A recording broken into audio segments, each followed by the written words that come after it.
અને સુરતમાં શિવ રેસીડેન્સીના રહીશોની ભયજનક સ્થિતિ, એક તરફ ખાઈ તો બીજી તરફ કુવા જેવી સ્થિતિ થઈ છે। ટાવરની બંને બાજુ ખોદકામ કરવામાં આવતા રેસીડેન્સીનો વિસ્તાર ટાપુમાં ફેરવાયો હોય તે પ્રકારની સ્થિતિ છે।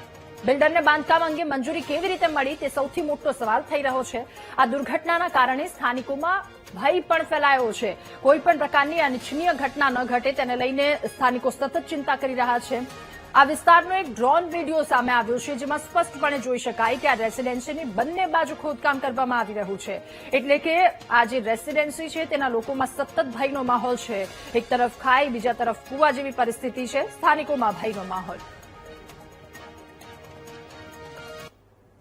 સુરતના શિવશક્તિ માર્કેટમાં જે રીતની ઘટના બની છે તેમાં શિવશક્તિ માર્કેટના જે 4 ટાવર છે તેને તો એક તરફ ખાઈ અને એક તરફ ખાડા, એટલે કે તેઓ બંને તરફથી ફસાયા છે। જે રીતે અત્યારે તમને આ ડ્રોનના મારફતથી આખો આ દ્રશ્ય બતાવવાનો પ્રયત્ન કરી રહ્યો છું, જેમાં તમે જોઈ શકો છો કે આ આકાશી દ્રશ્યમાં આ એક તરફ તમે જોઈ શકો છો કે જ્યાં દિવાલ ધરાશાયી થઈ હતી અને આ દિવાલ ધરાશાયીના તમને અત્યારે આકાશી આ દ્રશ્ય બતાવી રહ્યો છું, જેમાં જોઈ શકાય છે કે આ જે દિવાલ ધરાશાયી થતાની સાથે આ 4 ટાવર જે આવ્યા હતા તેના રહીશો મુશ્કેલીમાં મુકાયા હતા। અને એ જ રીતનો એક અન્ય પ્રોજેક્ટ પણ જે આ શિવ રેસીડેન્સી છે તેની બાજુની દિશામાં ચાલી રહ્યો છે અને ત્યાં પણ આ જ રીતના મસ્ત મોટો ખાડો ખોદવામાં આવી રહ્યો છે। એટલે કે આ બંને તરફ સાઈડો ચાલી રહી છે, મસ્ત મોટા પ્રોજેક્ટ ચાલી રહ્યા છે અને તેની વચ્ચે આ શિવશક્તિ માર્કેટ આવી રહ્યું છે, શિવ રેસીડેન્સી માર્કેટ આવ્યું છે।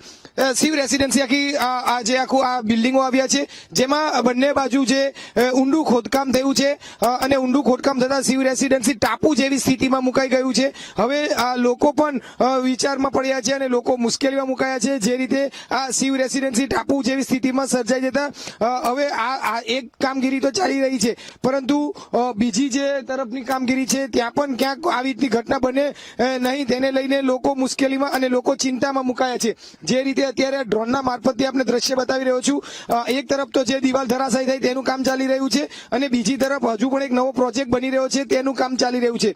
અને શિવ રેસીડેન્સી બંને તરફ મોટા જે આટલા મોટા પ્રોજેક્ટ ચાલી રહ્યા છે તેમાં મસ્ત મોટા ખોદકામ થયા છે અને 40 ફૂટ જેટલા નીચે ખોદકામ થાય છે, ત્યારે નીચે પાણીનો વહેણ પણ ખૂબ જ વધુ જોવા મળી રહ્યો છે। આવા સમયે આજે શિવ રેસીડેન્સી છે તે જાણે ટાપુમાં ફેરવાયું હોય તેવું જોવા મળી રહ્યું છે અને ખાસ કરીને અધિકારીઓને આ બાબત ક્યાં જ ધ્યાને આવતી નથી, કારણ કે આટલું મોટું પ્રમાણમાં ખોદકામ થતું હોય, 8 જેટલા મોટા 13 માળના ટાવરો આવ્યા છે અને આ ટાવરોમાં અત્યારે જોઈ શકાય છે કે મોટી સંખ્યામાં અહીં લોકો રહે છે।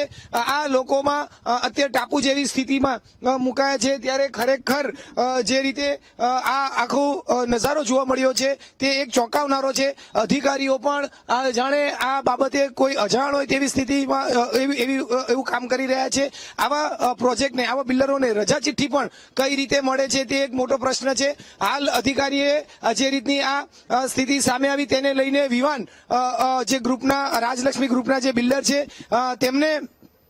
તેમની સામે કાર્યવાહી કરી છે અને તેમની સામે કાર્યવાહી કરીને તેમને 6 મહિના માટેનો સસ્પેન્શન જે છે તે કરી દેવામાં આવ્યું। તેમનો ઓર્ડર, તેમના જે લાયસન્સ છે તે સસ્પેન્ડ કરી દેવામાં આવ્યા છે। અને જે રીતે અત્યારે હાલ આ તમામ પરિસ્થિતિ આપને બતાવવાનો પ્રયત્ન કર્યો ડ્રોનના મારફતથી, આખી આ પરિસ્થિતિ અને આખા જે બંને જગ્યાના ચિત્ર છે, દ્રશ્ય છે બતાવવાનો પ્રયત્ન કર્યો। ક્યાંક હવે તો સમજાયું હશે, અધિકારીઓએ પણ સમજવું પડશે કે આ શિવ રેસીડેન્સી ટાપુમાં ફેરવાયું હોય તે બંને તરફ આ રીતનું ખોદકામ થયું છે અને તેના કારણે રહીશો પણ જે હતા અહીંના સ્થાનિકો તે મુશ્કેલીઓ મુકાયા હતા। તેઓએ પણ ગતરોજ અનેક વખત કહ્યું હતું કે આ શિવ રેસીડેન્સી બંને તરફ આટલું મોટું ખોદકામ થઈ રહ્યું છે અને અધિકારીઓને કોઈ આ બાબતની જાણ નથી। અધિકારીઓ આવા બિલ્ડરોને કઈ રીતે પરમિશન આપી દે છે તે સામે પણ સવાલ ઉઠાવ્યા હતા। આ એક ઘટના બની છે, રાત દિવસ અધિકારીઓ કામે તો લાગી ગયા છે, પરંતુ આવી ઘટના શા માટે બને છે તેની પાછળનું કારણ તેઓ જોતા નથી। આવી જ્યારે આ પ્રકારના ખોદકામ થાય છે, આ પ્રકારની આટલી મોટી રેસીડેન્સી બનાવવા માટેનું પ્રોજેક્ટ આપી દેવાય છે, પરંતુ તેની પાછળ કોઈ ગેરલાભ એટલે કે કોઈ મોટી દુર્ઘટના ઘટે છે કે નહીં અને આવી શક્યતા છે કે નહીં તેનું કોઈ પણ આંકલન આ અધિકારીઓ નથી કરી શકતા અને તેના કારણે આવી પરિસ્થિતિમાં રેસીડેન્સીઓ અને લોકો મુકાઈ રહ્યા છે। કેમેરામેન સરજુ દેવેશ સોલંકી સાથે ધ્રુવ સોમપુરા, વીટીવી ન્યૂઝ, સુરત।